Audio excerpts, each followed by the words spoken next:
Have you ever wondered why a stroll through a pine forest leaves you feeling invigorated and your lungs refreshed? Today, we unravel the secrets hidden within the towering trees. As you step into a pine forest, you're not just entering a realm of beauty. You're immersing yourself in the therapeutic power of nature. Among the towering conifers lies a natural wonder, a compound known as a-Pinene.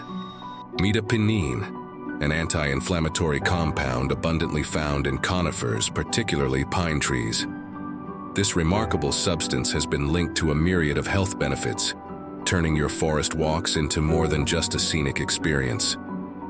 Scientifically recognized for its anti-inflammatory properties, a-Pinene acts as a natural bronchodilator, helping to open up airways.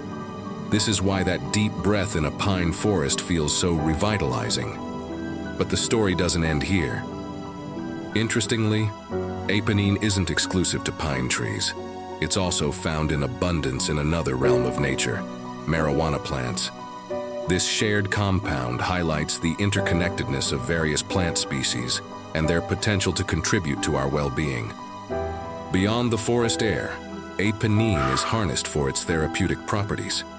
It plays a vital role in the treatment of asthma, acting as a bronchodilator to ease respiratory distress. Nature's pharmacy, it seems, extends its healing touch even to medical practices. So, the next time you find solace beneath the pine canopy, or appreciate the benefits of a plant-based remedy, remember the unsung hero, a-Pinene. Nature, with its secrets and wonders, continues to unfold its healing embrace. Thank you for joining us on this journey through the pine-scented pathways of discovery. Until next time, breathe deep and let nature's symphony soothe your soul.